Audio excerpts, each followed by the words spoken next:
Assalamualaikum warahmatullahi wabarakatuh. Alhamdulillah kita bisa berjumpa kembali dalam pelajaran Sejarah Indonesia SMK kelas 10. Materi kita hari ini adalah pengaruh perkembangan agama dan kebudayaan Hindu-Buddha terhadap kehidupan masyarakat di berbagai daerah di Indonesia. Kita ketahui bahwa Indonesia itu terdapat berbagai kerajaan. Ada beberapa kerajaan Hindu-Buddha yang menjadi kerajaan yang terbesar. Ternyata itu ada prosesnya, di mana proses masuknya agama Hindu-Buddha terkait dengan Indianisasi, atau dalam kata lain penghinduan dan pembudaan di Indonesia. Nah, seperti apa prosesnya? Itu ada beberapa pendapat, yaitu teori masuknya agama Hindu-Buddha ke Indonesia. Yang pertama adalah teori Brahmana. Teori ini menyatakan bahwa Indonesia masuknya agama Hindu bukan karena prajurit, bukan karena pedagang, tetapi karena Brahmana. Brahmana India datang ke Indonesia. Joseph Van Leur adalah sejarawan yang menyatakan teori tersebut. Sehingga dikatakan bahwa para Brahmana yang ada di India, mereka menyeberangi laut menuju Indonesia, menyebarkan langsung agama Hindu-Buddha ke Indonesia. Dalam kaitannya ini adalah agama Hindu. Yang kedua adalah teori kesatria. Dikatakan bahwa orang-orang Indonesia masuk agama Hindu karena mereka mendapatkan pengaruh dari para prajurit India yang datang ke Indonesia menyebarkan agama Hindu atau menikah dengan orang-orang Indonesia. Teori kesatria ini disampaikan oleh Fox dan Majumdari. Berikutnya adalah yang ketiga, teori Waisa. Teori ini disampaikan oleh sejarawan yang bernama Krom. Dasarnya adalah bahwa Hindu dan Buddha ke Indonesia adalah para pedagang. Para pedagang Hindu yang beragama Hindu dan para pedagang yang beragama Buddha itu yang berasal dari India itu menyeberangi lautan berdagang ke Indonesia. Lalu mereka bergaul bersama pedagang-pedagang yang berasal dari Indonesia dan lambat laun menyebarkan agama Hindu dan Buddha. Nah, berikutnya yang terakhir yaitu teori arus baru. Nah, teori ini disampaikan bahwa orang-orang Indonesia itu belajar ke India.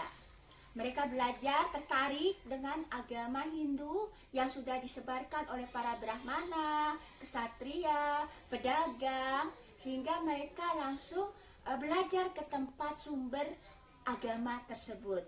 Setelah mereka belajar, lalu mereka kembali ke Indonesia menyebarkan agama Hindu dan Buddha.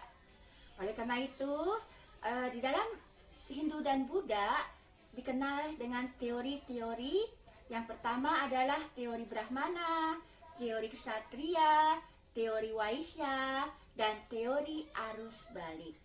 Nah, apa yang dinamakan dengan agama Hindu? Nah, perbedaannya dengan Hindu dan Buddha, di dalam agama Hindu itu dikenal dengan kasta.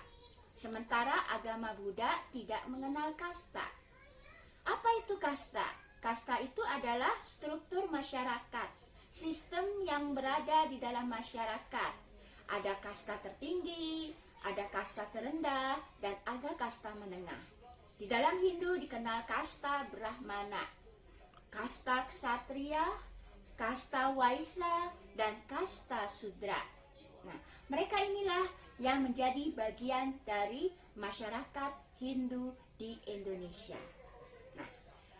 Seperti apa perkembangan agama Hindu-Buddha terhadap kerajaan-kerajaan di Indonesia?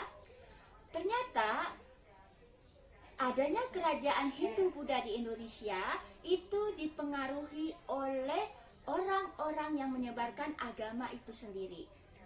Yang pertama, berita Marco Polo. Polo menemukan bukti bahwa Indonesia sudah ada kerajaan Hindu-Buddha. Bukti itu disampaikan setelah menemukan kuil-kuil Buddha di Sumatera pada abad ke-7 Masehi. Nah, di dalam kuil tersebut diceritakan bahwa mereka para cendekiawan belajar ilmu agama Buddha. Ada 1000 biksu Buddha yang tinggal di Sriwijaya. Dan merekalah penyebar agama Buddha ke seluruh Indonesia.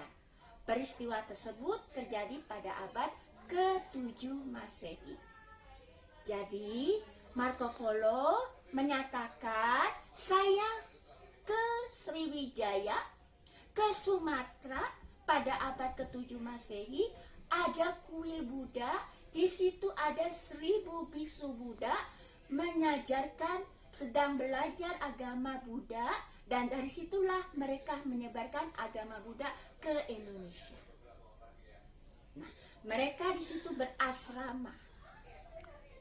Yang kedua, dari pengaruh Marco Polo tersebut muncullah pengaruh budaya. Di samping agama disebarkan, seni-seni budaya terpengaruh. Ada seni tari yang nuansa seperti India. Nah, dari seni tari juga ada kitab, buku-buku tentang cerita kerajaan Hindu-Buddha. Nah, ada juga seni patung. Patung-patung yang terdapat di candi-candi itu menggambarkan perkembangan agama Hindu-Buddha. Nah, intinya masuknya agama Hindu-Buddha ke Indonesia itu mempengaruhi kehidupan masyarakat Indonesia, baik di bidang pemerintahan, struktur masyarakat, kebudayaan, dan lain-lainnya. Dalam hal ini muncullah perkembangan kerajaan Hindu-Buddha. Kerajaan-kerajaan tersebut menjadi kerajaan yang besar sampai ke mancanegara. Majapahit, Sriwijaya, Kerajaan Tarumanegara, Kerajaan Mataram, yang nanti kita akan pelajari satu persatu tentang kerajaan Hindu dan Buddha. Itu saja pembelajaran dari Ibu.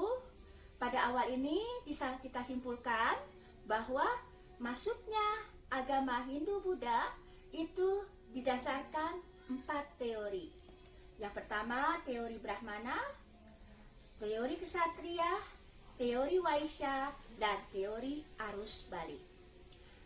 Yang kedua, Hindu-Buddha masuk ke Indonesia menjadi kerajaan yang besar. Salah satunya didapatkan informasi dari Marco Polo, di mana Marco Polo menemukan bukti-bukti fisik di Sumatera, bahwa di situ terdapat asrama yang diperuntukkan untuk belajar agama Buddha oleh para biksu-biksu. Ada 1000 biksu di abad 7 Masehi. Perkembangan berikutnya, Hindu-Buddha mempengaruhi perkembangan masyarakat. Masyarakat Hindu tertata menjadi lapisan-lapisan. Brahmana, Ksatria, Waisya, dan Sudra. Sementara masyarakat Buddha tidak mengenal lapisan-lapisan semasyarakat seperti di Hindu. Itu saja. Insya Allah setelah ini kita akan ke kerajaan-kerajaan, di mana kerajaan itu menjadi momentum kebanggaan bangsa Indonesia, bahwa Indonesia pernah menjadi negara hebat, kerajaan yang hebat, kerajaan maritim yang membuat bangga masyarakat Indonesia. Itu saja, terima kasih. Assalamualaikum warahmatullahi wabarakatuh. Ya, pertama, bagaimana bentuk negara-negara kerajaan Hindu-Buddha di Indonesia? Yang pertama, Kerajaan Kutai. Kerajaan Kutai merupakan kerajaan Hindu yang pertama kali berdiri di Indonesia. setelah berkembang pengaruh dari India. Hal ini berdasarkan prasasti Yupa yang ditemukan di daerah Kutai sejak tahun 400 Masehi di Kalimantan Timur. Jadi, kerajaan Hindu pertama di Indonesia adalah Kerajaan Kutai. Bukti sejarahnya berupa prasasti Yupa. Berdiri sejak tahun 400 Masehi di Kalimantan Timur. Bagaimana silsilah kerajaan Kutai? Yang pertama, kerajaan Kutai itu awalnya masih kerajaan animisme dinamisme yang didirikan oleh Kudungga. Kudungga adalah raja asli yang menggunakan nama asli daerah setempat. Setelah masuknya Hindu, namanya menjadi agak berbau Hindu atau berbau kehindu-hinduan. Aswawarman menggunakan nama yang sudah dimasuki budaya Hindu. Sementara raja yang terakhir Mulawarman juga pengaruh agama Hindu. Sumber sejarah Hindu yang utama dari kerajaan Kutai adalah Yupa atau tugu. Yupa ini merupakan suatu tugu tempat upacara pengorbanan yang dilakukan oleh masyarakat Hindu. Ada 7 buah Yupa yang menjadi sumber utama kerajaan Kutai. Salah satu Yupa yang terkenal, di situ tertulis bahwa kerajaan Kutai saat itu adalah Mulawarman, raja besar yang telah menyumbangkan 1000 ekor lembu kepada Brahmana. Jadi pada abad keempat, kerajaan Kutai sudah menjadi kerajaan yang besar dan kaya, dengan raja yang terkenal bernama Mulawarman. Sosial budaya kerajaan Kutai. Bila dilihat dari letak kerajaan yang berada di dekat sungai, maka diperkirakan masyarakat Kutai hidup dari bercocok tanam dan juga berternak. Masyarakat mengenal hidup gotong royong. Nah, di situ terdapat upacara keagamaan, tempat suci, Waprakiswara, dan pembuatan tugu peringatan seperti Yupa. Jadi, sungai merupakan sumber kehidupan. Maka demikian, letak kerajaan Kutai berada di pinggir sungai. Keruntuhan kerajaan Kutai berakhir saat Raja Kutai yang bernama Maharaja Dharma Setia tewas dalam peperangan di tangan Raja Kutai Kertanegara ke-13. Aji Pangeran Anum Panji Mendapa. Kerajaan Kutai berbeda dengan kerajaan Kutai yang berdiri pada abad ke-13. Di situ terdapat 2 kerajaan, Kutai Martadipura dan Kutai Kartanegara, yang ibu kotanya berada di Kutai Lama. Nah, kerajaan Kutai Kartanegara nantinya akan menjadi kerajaan Islam yang disebut Kesultanan Kutai Kartanegara. Berikutnya adalah kerajaan Tarumanegara. Tarumanegara adalah kerajaan Taruma, sebuah kerajaan yang pernah berkuasa di wilayah barat Pulau Jawa pada abad keempat hingga abad ke-7 Masehi. Taruma merupakan salah satu kerajaan tertua di Nusantara. Dalam catatan sejarah, kerajaan Tarumanegara merupakan kerajaan Hindu beraliran Wisnu. Prasasti kerajaan Tarumanegara. Yang pertama, prasasti Tugu. Yang kedua, prasasti Cidanghiang. Ketiga, prasasti Muara Cianten. Keempat, prasasti Jambu. Kelima, prasasti Ciaureten. Keenam, prasasti Kebun Kopi. Dan ketujuh, prasasti Pasir Awi. Bagaimana kondisi sosial budaya? Masyarakat Tarumanegara hidup dan bercocok tanam dari isi prasasti yang diketemukan di Kerajaan Tarumanegara. Mereka sudah mengenal penggalian irigasi, penggalian Sungai Gomati yang dilakukan oleh raja yang sangat terkenal, Raja Purnawarman. Keruntuhan Kerajaan Tarumanegara. Tidak diketahui persis kenapa Kerajaan Tarumanegara runtuh.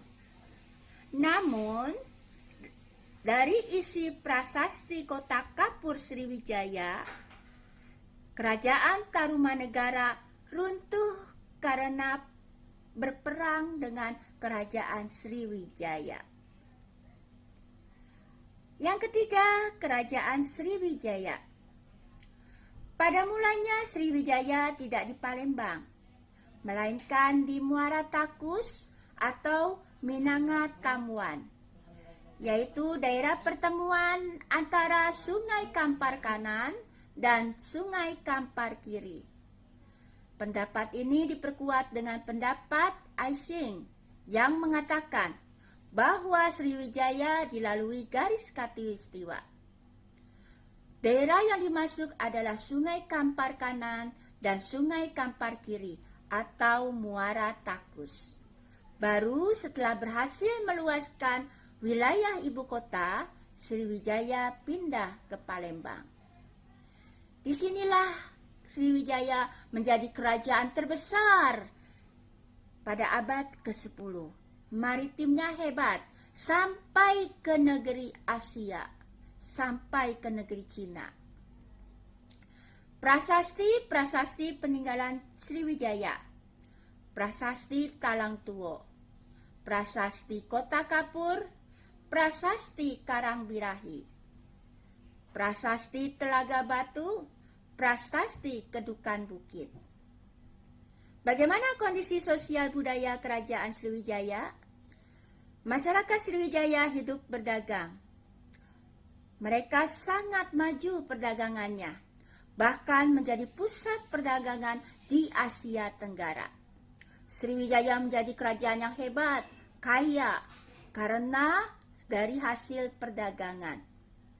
Banyak pemasukan dari bea cukai barang, bea cukai keluar masuk kapal, keuntungan perdagangan, dan upeti dari daerah tahlukan. Ternyata Sriwijaya mempunyai kerajaan-kerajaan kecil dan mereka harus membayar upeti kepada Kerajaan Sriwijaya. Bagaimana keruntuhan? Keruntuhan Kerajaan Sriwijaya itu ada 6 alasan. Yang pertama, Bandar Sriwijaya semakin lama letaknya, semakin jauh dari pantai, sehingga pengawasannya sangat kurang.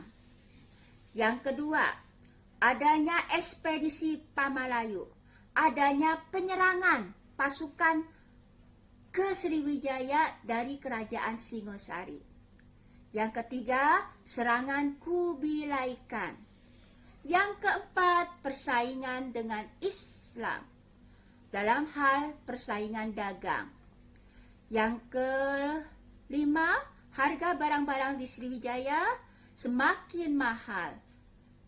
Yang terakhir, serangan Majapahit di tahun 1377 Masehi. Berikutnya, Kerajaan Mataram kuno. Kerajaan Mataram kuno terletak di Jawa Tengah bagian utara yang dipimpin oleh dinasti Sanjaya, dan Jawa Timur bagian selatan yang dipimpin oleh dinasti Sailendra.